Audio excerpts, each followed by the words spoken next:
యేసుక్రీస్తునామమున మీ అందరికీ నా వందనాలు. ఈ దిన వాక్య నిమిత్తము అపోస్తలుల కార్యములు 28వ అధ్యాయం 8వ వచనం చదువుకుందాము. అప్పుడు పొప్లి యొక్క తండ్రి జ్వరము చేతను రక్తభేది చేతను బాధపడుతూ పండుకొని ఉండెను. పౌలు అతని ఎదుకు వెళ్ళి ప్రార్థన చేసి అతని మీద చేతులుంచి స్వస్థపరిచెను. దేవునికి స్తోత్రం. హల్లెలూయా, హల్లెలూయా, హల్లెలూయా. మన ప్రభువును ప్రియరక్షకుడైనటువంటి నిజరక్షకుడైనటువంటి నజరేయుడైన యేసు క్రీస్తు దివ్యనామములో మీ అందరికీ నా హృదయపు లోతులో నుంచి ప్రత్యేకమైన వందనాలు, శుభాలు తెలియజేస్తున్నాను. హల్లెలూయా, హల్లెలూయా, స్తోత్రం. మరొక పర్యాయము శాంతి టీవీలో, మన శాంతి టీవీలో ప్రతిరోజు ఉదయం 8 గంటల నుంచి 8:30 వరకు, సాయంకాలం 4 నుంచి 4:30 వరకు ప్రసారం అవుతున్నటువంటి ఆయన హెచ్చవలసి ఉన్నది అనేటువంటి కార్యక్రమానికి మిమ్మల్ని అందరినీ ప్రేమపూర్వకంగా ఆహ్వానిస్తున్నాం. ఈ కార్యక్రమం మీది, ఇది మీ ఫ్యామిలీ ప్రోగ్రాం. మీ కార్యక్రమాన్ని భావించి మీరు తప్పక వినండి, మీ స్నేహితులకు పరిచయం చేయండి. నా 2 ఫోన్ నంబర్లు ఇక్కడ ఉన్నాయి, మీరు కాంటాక్ట్ చేయొచ్చు. వాట్సాప్ నంబర్లు అవి, వాట్సాప్ నంబర్కి కాంటాక్ట్ చేయొచ్చు. ఆడియో వాయిస్ కాల్ చేయొచ్చు. మీరు ఏదైనా రికార్డెడ్ మెసేజ్ ఏదైనా పెట్టవచ్చు. మీ పరిచయాలు, మీ విషయాలు, మీ సందేహాలు మీరు తెలియజేయచ్చు. నా ఈమెయిల్ ఐడి ఉంది అక్కడ, gfihmi2015@gmail.com అనేటువంటి ఈమెయిల్ ఐడి ఉంది. అంతేకాకుండా ఫేస్బుక్ ఐడి సంతోష్ నెల్లూరు, లేదు అంటే హీ మస్ట్ ఇంక్రీజ్ అనే దానికి మీరు ఫ్రెండ్ రిక్వెస్ట్ పంపించి మీరు తద్వారా యాక్సెప్ట్ చేయబడిన తర్వాత మీరు ఆ లింక్స్ అవన్నీ చూడొచ్చు. ఆ ఫేస్బుక్ పేజ్లో ఆ వాల్లో డిఫరెంట్ మెసేజెస్ ఉన్నాయి. ప్రతి ఆదివారం మా స్థానిక సంఘములో ఇచ్చేటువంటి సందేశాలు మీకు అందుబాటులో ఉంటాయి. గిడియోన్ మిషన్ చర్చ్ అనేటువంటి యూట్యూబ్ ఛానల్లోకి మీరు వెళ్ళినట్లయితే మీరు అందులో వచ్చి సందేశాలను మీరు చూడొచ్చు. దేవునికి స్తోత్రం. హల్లెలూయా, హల్లెలూయా. ఈ సమయంలో మనము దేవుని మాటలు విందాం. దేవుని మాటలు వినడానికి ముందుగా ఒక ప్రకటన. ఈ నెల 16వ తేదీ అనగా ఫిబ్రవరి నెల 16వ తేదీ, 10 రోజుల తర్వాత, స్తోత్రం, మీకు ఇంతకుముందు ఒకసారి ఈ మీటింగ్ గురించి జ్ఞాపకం చేశాను, మరలా ఒకసారి ఈరోజు జ్ఞాపకం చేస్తున్నాను. ఇక 2-3 సార్లు మీకు జ్ఞాపకం చేయడం సమంజసం అనిపిస్తుంది. నాకు 2-3 సార్లు జ్ఞాపకం చేస్తాను. మీరందరూ రావాల్సిందిగా కోరుతున్నాం. ఇదొక మన ఫ్యామిలీ, స్పిరిచువల్ ఫ్యామిలీ సదస్సుగా భావించి శిష్యత్వపు కూడిక. టైటిల్ డిఫరెంట్గా ఉందేమో, అనగా శిష్యుల కొరకైనటువంటి కూడిక, శిష్యుల కొరకైనటువంటి ఆత్మీయ కూడిక. కాబట్టి శిష్యత్వపు కూడికకి మిమ్మల్ని అందరినీ ప్రేమపూర్వకంగా ఆహ్వానిస్తున్నాం. ఇందులో రక్షణ కార్యాలు జరుగుతాయి, ఇందులో ఉద్యోగ కార్యం జరుగుతుంది, ఉద్యోగాలు జరుగుతాయి, స్వస్థతలు జరుగుతాయి అని ఎలా చెప్తున్నామంటే దేవుడు జరిగిస్తాడు. దైవ సాన్నిధ్యం వలన దైవ కార్యాలు అక్కడ జరుగుతాయి. రక్షణ అయినా, ఉద్యోగమైనా, స్వస్థత అయినా దేవుని బట్టి జరుగుతాయి.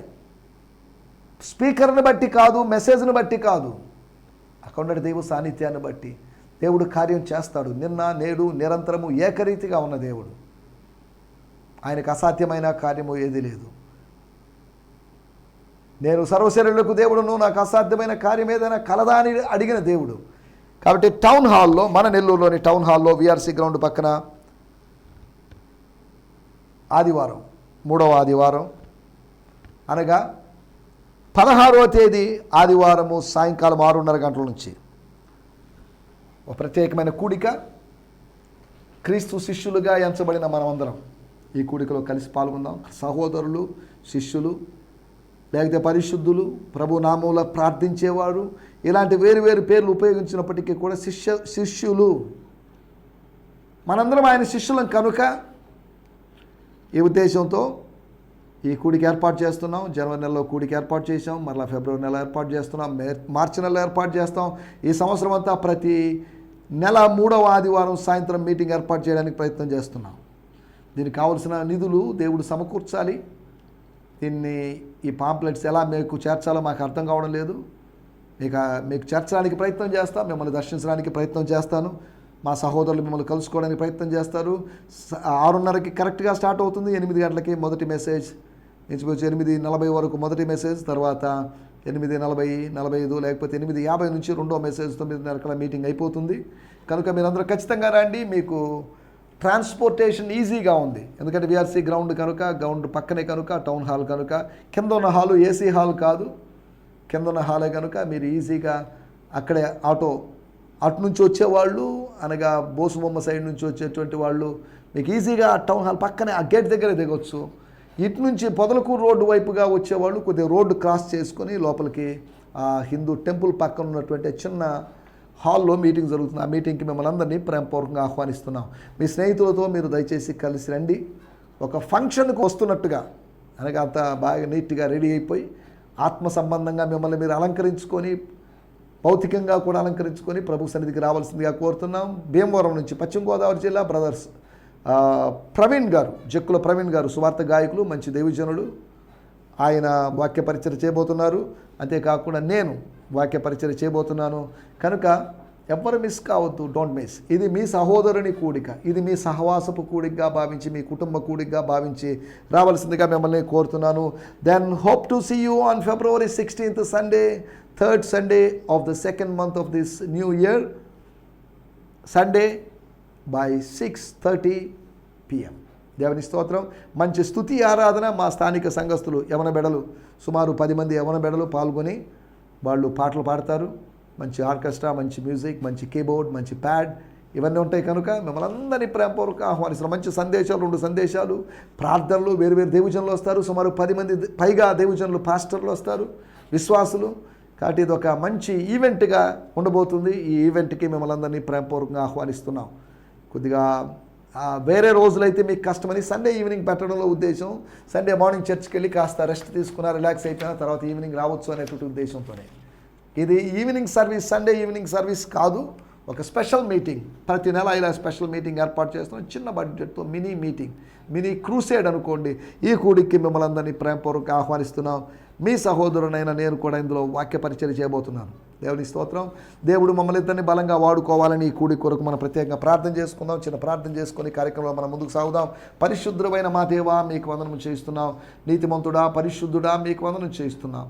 మమ్మల్ని శుద్ధీకరించేటువంటి దేవా, మీకు వందనం చేయిస్తున్నాం. Our justifier and our sanctifier and our glorifier, మమ్మల్ని మహిమపరచువాడా, మమ్మల్ని ప్రత్యేకపరచువాడా, మమ్మల్ని శుద్ధీకరించువాడా, మీ నామాన్ని స్తుతిస్తున్నాం. ప్రార్థన ఆలకించువాడా, సర్వ శరీరుని దగ్గరికి వస్తున్నారు. సర్వ శరీరులు నీతో వస్తున్నారు కనుక అందులో భాగంగా నేను కూడా మీ దాసునిగా మీ సన్నిధానానికి వస్తున్నాను. కృపాసనాన్ని సమీపిస్తున్నాను. సమయోచితమైన సహాయం కోసం వేడుకుంటున్నాను ప్రభువా. తండ్రి, మీకు వందనాలు చేయిస్తున్నా. మీ సమయంలో మమ్మల్ని మీ చేతిలో సమర్పిస్తూ శాంతి టీవీ కొరకు, శాంతి టీవీ బృందం కొరకే మీకు వందనం చేయిస్తూ తండ్రి, మీకు వందనాలు చేయిస్తున్నా. ఈరోజు ఈ సందేశం ద్వారా మీరు మాతో మాట్లాడమని వేడుకుంటూ, మమ్మల్ని బలపరచమని వేడుకుంటూ, ఆత్మ సంబంధమైన సంగతులు మాకు తెలియజేయమని వేడుకుంటూ, మాకు ప్రార్థన చేయడం మాత్రమే కాదు, ఇంకనూ అనేకమైన విషయాలు తెలియవు, వాటన్నిటి ఒప్పుకుంటూ మీ సన్నిధానంలో మమ్మల్ని మేము సరిచేసుకుంటూ, మీ మాటల కోసం మేము చెవులు రెక్కించి, చెవులు తెరవబడిన వారమై, ఆత్మ సంబంధమైన చెవులు కలిగిన వారమై, పరిశుద్ధాత్మ చెప్తున్న సంగతులను మేము ఎంతో ముందుకు సాగడానికి సహాయం చేయమని వేడుకుంటూ, ముందున్న సమయం మీరు మాకు ఆశీర్వాదకరంగా మార్చమని వేడుకుంటూ, యేసు నామములోనే ప్రార్థించడుగుతున్నాం పరమ తండ్రి. Amen, amen, amen. దేవుని స్తోత్రం. మీ అందరికీ వందనాలు. మరొక పర్యాయం రండి. ఈ సమయంలో మనం దేవుని వాక్యాన్ని ధ్యానించుకుందాం. మనకు సమయము ఇంకా కొద్ది సమయం మాత్రమే ఉంది. ఒక 19 నిమిషాలు మాత్రమే ఉంది. 19 నిమిషాల సమయంలో మనం కొన్ని విషయాలు మాట్లాడుకోవాలి. నిన్న మనం ఆలోచించిన విషయాలు ఎరుగని రీతిగా జరిగినటువంటి విషయాలు, మనకు ప్రమేయం లేకుండా, అనగా మన నాలెడ్జ్కి బియాండ్గా, అనగా మన జ్ఞానానికి అతీతంగా, మన ఇంద్రియాలకు అతీతంగా జరుగుతున్నటువంటి దేవుని కార్యాలు. ఒక మత్తుడుగా, నిద్రలో ఉన్నట్టుగా, కలగనిన వారిలాగా, స్తోత్రం, మనం చేయబోతున్నట్టు మన ద్వారా దేవుడు చేస్తున్నటువంటి కార్యాల గురించి, వాటి గురించి నిన్నటి ఎపిసోడ్లో మనం మాట్లాడుకున్నాం. ఎరుగక జరిగినవి. అబ్రహాము యొక్క ప్రయాణం ఎరుగకుండా జరిగిందని, ఆ ఊరి వారెవరూ చేయలేని, ఊరు అనేటువంటి ఊరి వారెవరూ చేయని ప్రయాణాన్ని అబ్రహాము చేశాడు. పిలుపు అందుకున్న వాడే ప్రయాణం చేశాడు. ప్రయాణం చేసిన వాడే ఒక ప్రత్యేకమైన ప్రదేశానికి వచ్చాడు. ఊరు అనేటువంటి ఆ ఊరిలో చాలా కుటుంబాలు ఉన్నప్పటికీ దేవుడు అబ్రహాము కుటుంబాన్ని ఏర్పాటు చేసుకున్నాడు. ఎందుకు అంటే ఏమో నాకు తెలియదు. We don't know that thing. It's a mystery. దేవుడు మనల్ని ఎందుకు ఏర్పాటు చేసుకున్నాడు ఏమో మనకు తెలియదు. అది జగత్తుకు పునాది వేయబడక ముందే జరిగిన కార్యము. It was happen. He has chosen us before the laying of the foundations of the earth. నిన్న మొన్న జరిగిన కార్యం కాదండి, నేను పుట్టిన తర్వాత జరిగిన కార్యం కాదు. ఆయన నన్ను ఏర్పాటు చేసుకోవడం. నేను పుట్టడానికి ముందే, ఈ లోకము పుట్టడానికి ముందే ఆయన నన్ను ఏర్పాటు చేసుకున్నాడు. నా తల్లి గర్భములో నేను పిండముగా రూపింపబడక ముందే ఆయన కనులు నన్ను చూశాయి కనుక ఆయన చూడగలడు. అటువంటి స్థితిలో కూడా చూడగలడు. పిండముగా రూపింపబడక ముందే చూడగలిగిన దేవుడు, ఎంత శక్తి కలిగిన దేవుడు ఆలోచించండి. పిండముగా రూపించబడి తల్లి గర్భం నుంచి బయటపడిన తర్వాత చూడగలిగిన మనుషులం మనం. కానీ ఆయన అలా కాదు. పిండముగా రూపింపబడక ముందే. దేవుని స్తోత్రం. దేవుని యొక్క జ్ఞానం, దేవుని యొక్క దివ్య జ్ఞానం, మన ఊహకు అందనటువంటి జ్ఞానం, మానవ జ్ఞానం లాంటిది కాదు. మానవ జ్ఞానానికన్నా మించి ఎన్నో రెట్లు అధికమైనటువంటి దైవ జ్ఞానం. అనంత జ్ఞాని అయిన దేవుడు, అనంత జ్ఞాని. హీఈస్ ఎ ఎటర్నల్ వాయిస్ మ్యాన్. దేవుని స్తోత్రం. హల్లెలూయా. ఆయన సర్వజ్ఞాని అయినటువంటి దేవుడు. దేవుని స్తోత్రం. హల్లెలూయా. ఈ సమయంలో మనం ఆలోచిస్తున్నట్టు మాటలు, ఎరుగనటువంటి రీతిగా జరుగుతున్నట్టు విషయాలు. ప్రార్థించడానికి వెళ్ళాడు. అడవుల్లోకి కొండల్లోకి వెళ్ళిపోయి ఆ మెలిటస్ లేకపోతే మాల్టా అనేటువంటి ద్వీపానికి ఎక్కడికో వెళ్ళి ఎత్తైనటువంటి స్థలం మీదకి వెళ్ళి కూర్చొని ప్రార్థన చేసుకుంటున్నాడని కాదు. తను ఆహ్వానించబడిన ఇంట్లోకి గెస్ట్ వచ్చాడు, అతను డైనింగ్ హాల్ వరకే పరిమితం అవుతాడు. అతను కిచెన్కి రాడు. ఒకవేళ ఆ కుటుంబ సభ్యులతో బాగా సన్నిహితుడైతే కిచెన్లోకి వెళ్తాడు, అది వేరే విషయం. కానీ అతన్ని కిచెన్కి ఎవరు, స్త్రీలు పనిచేస్తున్న చోటికి అతన్ని ఎవరు ఆహ్వానించరు. పౌలుతో పాటు ఉన్నటువంటి వారు ఆహ్వానించబడ్డారు. ఇంచుమించు 300 మంది వాళ్ళందరూ ఉన్నారు.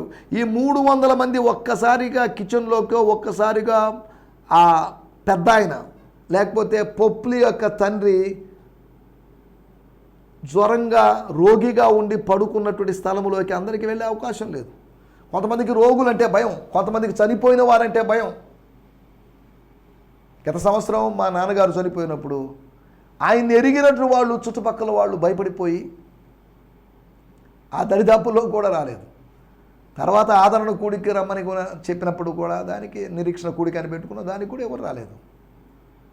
భయపడాల్సింది బతికున్న వాళ్ళ గురించి భయపడాలి, కానీ చనిపోయిన వాళ్ళ గురించి భయపడాల్సిన అవసరం లేదు. ఈరోజు చాలామంది చచ్చిపోయిన వాళ్ళు కల్లోకి వస్తారనో లేకపోతే దెయ్యాలుగా వస్తారని అనుకుంటున్నారు. దేవుని వాక్యం చెప్తూ వాళ్ళు విశ్రాంతిలో ఉంటారు అని రాయబడింది. వాళ్ళు దెయ్యాలుగా వచ్చేది లేదు, దేవదూతలుగా వచ్చేది లేదు, వాళ్ళు విశ్రాంతిలో ఉంటారు.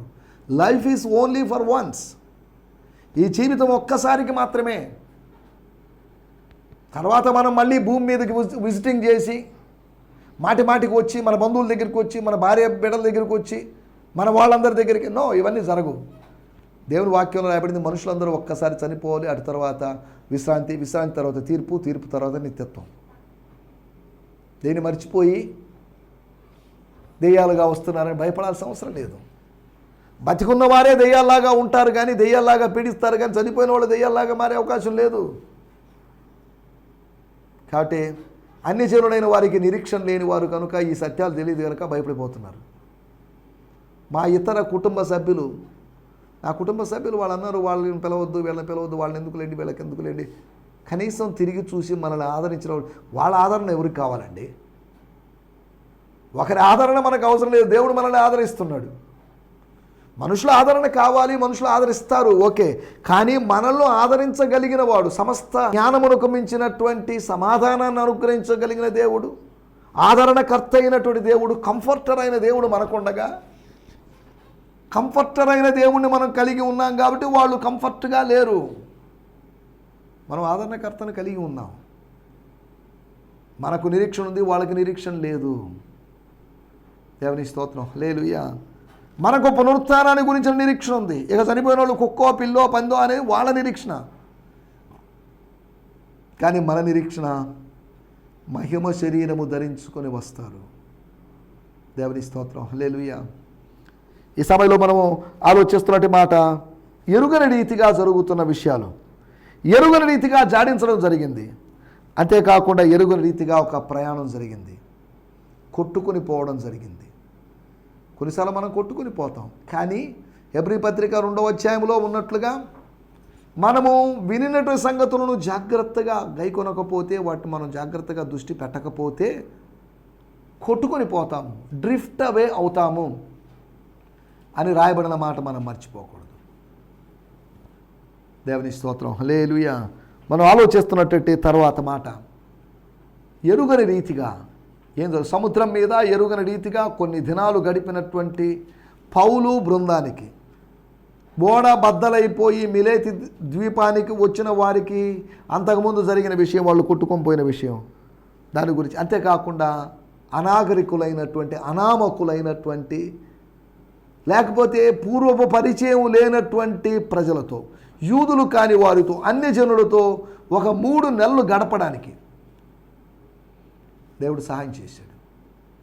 మనల్ని కొత్త వారి దగ్గర ఆయన నివసింపజేస్తాడు, కొత్త వారి దగ్గరికి పంపిస్తాడు, కొత్త వారి దగ్గర ఉండనిస్తాడు. ఎరుగని రీతిగా దైవ కార్యాలు జరుగుతాయి. దేవుని స్తోత్రం, హల్లెలూయా. కాబట్టి ఈ ఉదయకాలం మనం అర్థం చేసుకోవాల్సిన విషయం, మనం ఎరిగి ఉన్న దేవుడు ఎరుగని రీతిగా మన జీవితంలో కార్యం చేస్తాడు. మనం ఎరుగని దేవుడు కాదు, ఎరిగిన దేవుడు. మనం ఎరిగిన దేవుడు, మనల్ని ఎరిగిన దేవుడు మన ద్వారా ఎరుగని రీతిగా కార్యాలు జరిగిస్తున్నప్పుడు, భక్తులు అందుకనే ఒక పాట రాశాడు, ఎరుగని రీతిగా నన్ను రక్షించే, నన్ను దర్శించే నీ కృప, ఎరుగని రీతిగా. దేవుని స్తోత్రం, హల్లెలూయా. నాకు తెలియకనే నా జనులలో లేదా నా దేశంలో గనులైన వారిని నేను కలుసుకుంటుని అని పరమగీత గ్రంథంలో మాట ఉంది. నాకు తెలియకుండా, మనకు తెలియకుండా ఎన్నో జరుగుతున్నాయి, దేవుడు జరిగిస్తున్నాడు. దేవుని స్తోత్రం, హల్లెలూయా, హల్లెలూయా. ఈ సమయంలో మన దేవుని మాటలు విందాం. ఈ దినము కొరకై ఏర్పాటు చేయబడిన లేఖన భాగము అపోస్తుల కార్యములు 28వ అధ్యాయము 8వ వచనం. నిన్న కూడా ఇదే వాక్యాన్ని గురించి ధ్యానించుకున్నాం. ఈరోజు కూడా మనం ఈ వాక్య భాగాన్ని ధ్యానించుకోబోతున్నాం. అప్పుడు పుబ్లియక తండ్రి జ్వరమ చేతులు రక్తబెది చేతులు బాధపడుచు పండుకొని ఉండెను. పౌలు అతని వద్దకు వెళ్ళి ప్రార్థన చేసి అతని మీద చేతులుంచి స్వస్థపరిచెను. దేవుని స్తోత్రం, హల్లెలూయా. నేను చదువుతున్నాను అపోస్తుల కార్యములు 28వ అధ్యాయం 8వ వచనం. స్తోత్రం. హిస్ ఫాదర్ లే సిక్ ఇన్ బెడ్, అనగా పుబ్లియస్ అన్నటువంటి Roman governor of the island, his father lay sick in bed, suffering from fits of high fever and dysentery. So Paul went into his room and after praying placed his hands on him. He was instantly healed. He was not healed gradually, step by step. 7 వారాల ప్రార్థన, 7 రోజుల ప్రార్థన, 7 గంటల ప్రార్థన తర్వాత heal అయినడు కాదు. He was healed instantly. God heals instantly. God heals gradually too. God heals either instantly or gradually. దేవుడు ఎలాగైనా స్వస్థపరుస్తాడు. మందుల ద్వారా స్వస్థపరుస్తాడు, మందులు లేకుండా కూడా స్వస్థపరుస్తాడు. ఆయుర్వేదిక్ ద్వారా లేకపోతే హోమియోపతి ఏదో ఒక వైద్య విధానం ద్వారా కూడా స్వస్థపరుస్తాడు. ఈ ఊర్లోనైనా స్వస్థపరుస్తాడు, ఆ ఊర్లోనైనా స్వస్థపరుస్తాడు. ఈ వైద్యుని ద్వారానైనా ఆ వైద్యుని ద్వారానైనా దేవుడు స్వస్థపరుస్తాడు. God heals. యెహోవా రాఫా, స్వస్థపరిచే దేవుడు, మనల్ని స్వస్థపరిచే దేవుడు. నాను ఆరోగ్యదాయకనాద కర్తను అని కన్నడ బైబిల్లో రాయబడింది. అంటే ఆరోగ్యాన్ని ప్రసాదించేటువంటి ఆరోగ్యమాత అన్నట్టుగా ఆయన ఆరోగ్య పిత. He is a father of our health, father of our healing. మనకు ఆరోగ్యాన్ని అనుగ్రహించేవాడు, అనారోగ్యాన్ని అనుగ్రహించేవాడు కాదు, అనారోగ్యదాత కాదు, ఆరోగ్యదాత. స్తోత్రం. యెహోవా రాఫా, వైద్యుడు, మన వైద్యుడు. He is our doctor, he is our inner doctor, he is our spiritual doctor. ఆయన భూత వైద్యుడు కాదు, మామూలు వైద్యుడు కాదు, ఆయన ఆత్మీయ వైద్యుడు. తండ్రి లాంటి వైద్యుడు, తల్లి లాంటి వైద్యుడు, మనల్ని స్పృశించి బాగు చేసేటువంటి వైద్యుడు. మన కంటికి ఏదో పూసి ఏదో రాసి బురద రాసి మనల్ని బాగు చేయగలిగిన వైద్యుడు. అదే సమయంలో మాట చెప్పి మనల్ని లేవనెత్తి పరుపెత్తుకొని నడవమని చెప్పి బాగు చేయగలిగిన వైద్యుడు. తన వస్త్రపు చెంగు చేత ముట్టనిచ్చి స్వస్థతను కలుగు చేసేటువంటి వైద్యుడు. ఎటువంటి ఫీజు తీసుకొని వైద్యుడు, ఎటువంటి ఆపరేషన్ చేయని వైద్యుడు.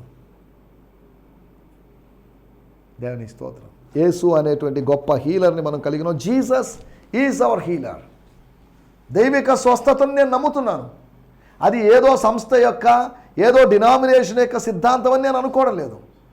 అది పెంతెకోస్తు సిద్ధాంతమనో లేకపోతే ఇంకా ఏ డినామినేషన్ సిద్ధాంతం అని నేను అనుకోవడం లేదు. That's a biblical doctrine. That was in the Bible. మొదటి శతాబ్దంతో స్వస్థత ఆగిపోలేదు, అది కొనసాగుతూ ఉంది. 21వ శతాబ్దంలో కూడా దైవికమైన స్వస్థత జరుగుతుంది. ఈ ఉదయకాలం మీరు స్వస్థత పొందొచ్చు. You can be healed in Jesus name. యేసునామములో మీరు స్వస్థత పొందొచ్చండి. మీరు ఎవరైనా కావచ్చు, ఏ కులమైనా కావచ్చు, ఏ మతమైనా కావచ్చు. కులాలు మతాలు మనం పుట్టించుకునే, మనకున్నాయి, మనకి తేడాలని. వాళ్ళు మన కులం కాదే, వాళ్ళు మన క్యాస్ట్ కాదే, మన ఊరు కాదే, వాళ్ళని ఎందుకు అని డాక్టర్ అనుకుంటాడేమో, భౌతికమైన డాక్టర్. కానీ పరలోకపు డాక్టర్ ఎటువంటి పక్షపాతము లేకుండా ప్రతి వ్యక్తిని దర్శించి స్వస్థపరచగలిగిన దేవుడు.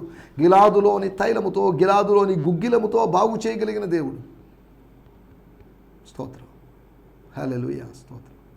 అంజూరపు ఆకుల లేకపోతే అంజూరపు పండ్ల ముద్ద చేత బాగు చేయించగలిగిన శక్తి కలిగిన దేవుడు. ద్రాక్షారసము చేత కడుపు జబ్బును పోగొట్టగలిగిన దేవుడు. స్తోత్రం, హల్లెలూయా. నూనె ద్రాక్షారసము చేత గాయములను బాగు చేయగలిగిన దేవుడు. దేవుడు ఎలాగైనా చేయగలడు. He heels in any way, in any different ways. దేవుని స్తోత్రం, హల్లెలూయా. ఈ సమయంలో మనం ఆలోచిస్తున్న మాట దైవికమైన స్వస్థత, డివైన్ హీలింగ్. దాని గురించి మనం మాట్లాడుకోబోతున్నాం. ఒకటి పొప్లీకి జరిగినది, అనగా పొప్లీ ఇంట్లో జరిగింది, పొప్లీ తండ్రికి జరిగింది. అపోస్తుల కార్యములు 28వ అధ్యాయం 8వ వచనం మూలవాక్యం కనుక మనం దాన్ని చదవడం లేదు. రెండో విషయము, ఇంకా ఎవరికైనా హీలింగ్ జరిగిందా? చాలామందికి స్వస్థత జరిగింది. స్వస్థత జరిగినటువంటి దైవిక స్వస్థత కలిగినట్టు కొంతమంది వ్యక్తుల గురించి మీకు త్వరగా జ్ఞాపకం చేయబోతున్నాను. ఒకటి పొప్లీ తండ్రికి, ఆయన పేరేంటో మరి రాయబడలేదు. పొప్లీ తండ్రికి అనగా ఆ రోమీల ఆధీనములోకి వచ్చినటువంటి ఆ మెలీతే ద్వీపం యొక్క గవర్నర్ గారికి, ఆ ద్వీప పెద్ద అయినటువంటి, ఆ గూడెం పెద్ద అయినటువంటి ఆ వ్యక్తి తండ్రి గారికి జరిగినటువంటి స్వస్థత. దానివల్ల ఆయన ఆయుష్ పొడిగించబడింది. ఆ ద్వీపంలో ఒక వ్యక్తి యొక్క ఆయుష్ 3 నెలలు పొడిగించబడింది. తర్వాత ఆయన ఎంతకాలం బతికాడో మనకు తెలియదు. నీ ఆయుష్ను పొడిగించగలిగిన దేవుడు, నీకు దీర్ఘాయుష్ను అనుగ్రహించగలిగిన దేవుడు, నీవు జీవించు సంవత్సరంలో అధికములగునని చెప్పగలిగిన దేవుడు. దేవుని స్తోత్రం. రెండో విషయం నేను మీకు జ్ఞాపకం చేస్తాను. యోబు గ్రంథము 30వ అధ్యాయము 30వ వచనం. నా చర్మము నల్లబడి నా మీద నుండి ఊడిపోతున్నది. కాక వలన నా ఎముకలు కాలిపోయాను. వేడి వలన నా ఎముకలు కాలిపోయెను. నా స్వరమండలము దుఃఖ స్వరము ఇచ్చుతున్నది. నా పిల్లల గ్రోవి రోదన శబ్దం ఇచ్చుతున్నది. యోబు గారు చెప్తున్నట్టు మాటలు చూడండి. ఆయన వేరు వేరు విషయాలు చెప్తున్నాడు. వాటన్నింటి మనం వివరించుకునే సమయం లేదు. ఆయన చెప్తున్న విషయాలు ఏంటి? తన పరిస్థితి, తన స్కిన్ ప్రాబ్లం, నా చర్మము నల్లబడి నా మీద నుంచి ఊడిపోతుంది. చర్మం ఊడిపోతుందంటే మాంసము కూడా జారిపోయే అవకాశం ఉంది. మాంసానికి భద్రత ఉండే అవకాశం లేదు. చర్మము మన మాంసము యొక్క భద్రత కోసం ఇవ్వబడింది. నా చర్మము నల్లబడిపోయి, అంటే ఇట్ చేంజెస్ ఇట్స్ కలర్. దాని పిగ్మెంటేషన్ ఏదో ప్రాబ్లం వచ్చింది, నల్లబడిపోయింది. తెల్లగా ఉన్నటువంటి నేను నల్లబడిపోయాను. దానివల్ల నేనేదో ఏంటి, నాకు ఈ వయసులో నేను నలుపు రంగుగా మారడం ఏంటి, మచ్చలు రావడం ఏంటి, పొడ రావడం లేదేంటి అని దాని గురించి ఆయన ఆలోచించడం లేదు.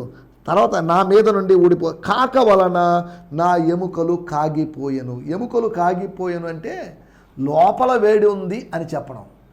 కాక వలన అనే మాటకి ఇంగ్లీష్లో ఫీవర్ అనే మాట రాయబడింది. జ్వరం వచ్చింది అనగా ఒక వ్యక్తికి వేరువేరు బలహీనతలు ఉన్నప్పుడు, ఎటువంటి గుర్తించలేనటువంటి వ్యాధి వచ్చినప్పుడు, హెచ్ఐవి ఉన్నటువంటి ఒక పేషెంట్కి జ్వరం రావడం కామన్. కారణం ఏంటంటే అతని ఇమ్యూనిటీ అనేది దెబ్బతింటుంది కనుక అతనికి జ్వరం కూడా రెగ్యులర్గా జ్వరం వస్తుంది. కొంతమందికి రెగ్యులర్గా కొన్ని బలహీనతలు, ఒకవేళ జ్వరం వచ్చినా వెంటనే తగ్గకపోవడం, జలుబు దగ్గు ఏదైనా వచ్చినా కానీ వెంటనే తగ్గకపోవడం, ఇటువంటి పరిస్థితులు ఉంటాయి. యోబు గ్రంథము 42వ అధ్యాయము 10వ వచనంలో మనకందరికీ తెలిసిన మాట, మరియు యోబు తన స్నేహితులైన ఆ ముగ్గురి నిమిత్తం,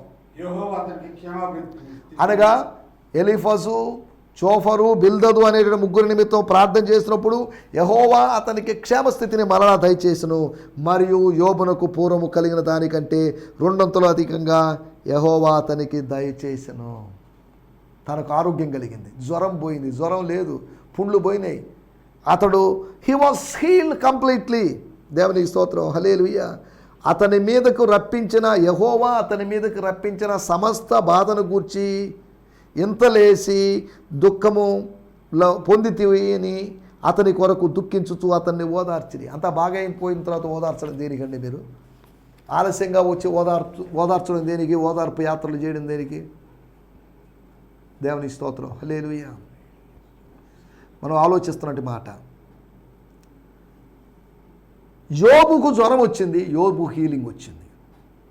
జ్వరమే రాలేదనుకోండి, హీలింగ్ యొక్క అవసరత లేదు. రోగం వచ్చింది కనుక స్వస్థత యొక్క అవసరత తెలిసింది, స్వస్థత కలిగింది. రోగము లేనప్పుడు స్వస్థత జరిగే అవకాశం లేదు. వైద్యుడు ఎవరికి కావాలి? రోగికి కావాలి. బాగున్నోడికి వైద్యుడితో ఏం పని? కాకపోతే స్నేహాన్ని బట్టి ఏం సార్ బాగున్నారా, ఎక్కడున్నారు, ఏం చేస్తున్నారో, తిన్నారా, జస్ట్ ఫ్రెండ్షిప్ చేసేంతవరకే. కానీ ఒక వైద్యులు యొక్క అవసరత ఎవరికంటే రోగికి మాత్రమే. మనకు పాప రోగములో ఉన్న మనకు పరమ వైద్యుడైనటువంటి యేసు యొక్క అవసరత ఉంది. మూడో విషయం నేను మీకు జ్ఞాపకం చేస్తాను. లూకా సువార్త 4వ అధ్యాయము 38, 39 వచనాలు మనం గమనిస్తే, ఆ సమాజ మందిరంలోంచి ఒక సినగోగ్లో నుంచి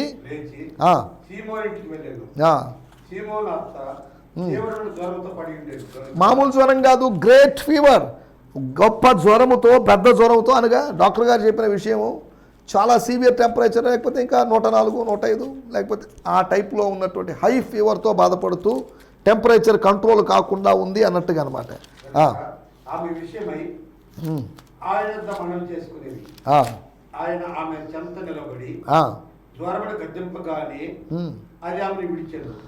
ఆమె దగ్గర నిలబడి, ఆమె చెంత నిలబడి, ఆమె పక్కన నిలబడి జ్వరమును గద్దెంపగా ఆమెను విడిచిపోయెను. జ్వరము ఆమె దేహాన్ని విడిచిపోయింది. వెంటనే ఆమె లేచి వారికి ఉపచారం చేయసాగను. జ్వరం వలన, బలహీనత వలన వచ్చినటువంటి నీరసం లేదు, ఆమెకు బలం వచ్చింది, బలాన్ని దేవుడు ఇచ్చాడు. బలహీనత పోయింది, బలం వచ్చింది. జ్వరం పోయింది, బలం వచ్చింది. ఆమె ఉపచారం చేసే మనసు వచ్చింది. దేవుని స్తోత్రం, హల్లెలూయా. సీమోను పేతురు అత్త యొక్క పరిస్థితిని గురించి కూడా మనం మాట్లాడుకున్నాం. 4వ విషయం నేను చెప్పి ముగిస్తాను. యోహాను సువార్త 4వ అధ్యాయము 52వ వచనం. ఏ గంటకు వాడు బాగుపడినని వారిని అడిగినప్పుడు వారు నిన్న 1 గంటకు జ్వరము వారిని విడిచినని అతనితో చెప్పింది. స్తోత్రం, స్తోత్రం. నీ కుమారుడు బతికి ఉన్నాడని యేసు చెప్పాడు. స్తోత్రం. యేసు తనతో చెప్పిన ఆ 1 గంట సమయం, అది మధ్యాహ్న సమయంలో తండ్రి ఎక్కడో ఉండగా యేసు ఎక్కడో ఉండి ఆ చిన్న వానికి, ప్రధాని యొక్క కుమారునికి బాగైపోయినట్టు సందర్భం. దేవుని స్తోత్రం. పొప్లి యొక్క తండ్రి, అంతేకాకుండా ఆ సమాజ మందిరపు అధికారి యొక్క, ఆ ప్రధాని యొక్క కుమారుని యొక్క జ్వరం, అంతేకాకుండా యోబు యొక్క జ్వరం, అంతేకాకుండా సీమోను పేతురు అత్త యొక్క జ్వరం. 4 జ్వరముతో బాధపడిన, జ్వర పీడితులైన వ్యక్తులకు దేవుని స్వస్థత కలిగింది. దైవికమైన స్వస్థత జ్వరం వచ్చిన వాళ్ళకి కాదు, ఎటువంటి జబ్బు వచ్చిన వాళ్ళకైనా దైవికమైన స్వస్థత జరుగుతుంది. ఆ దైవికమైన స్వస్థత మనందరి జీవితాల్లో జరగాలని కోరుకుంటూ నా మాటలు ముగిస్తున్నాను. దేవుని స్తోత్రం, హల్లెలూయా. మీ అందరికీ ఈ సందేశము మీకు ఆశీర్వాదకరంగా ఉందని నమ్ముచున్నాము. ప్రార్థన అవసరతల కొరకు మమ్మల్ని సంప్రదించవలసిన మా చిరునామా గిద్యోన్ మిషన్ చర్చ్, 6వ వీధి, శాంతినగర్, నెల్లూరు 4, ఆంధ్రప్రదేశ్. పిన్ 524004. మా ఫోన్ నంబర్లు 7036443613, మరి ఒక నంబర్ 9392293010. మా ఈమెయిల్ ఐడి gfihmi2015@gmail.com. దేవుడు మిమ్మును ఆశీర్వదించునుగాక. ఆమేన్.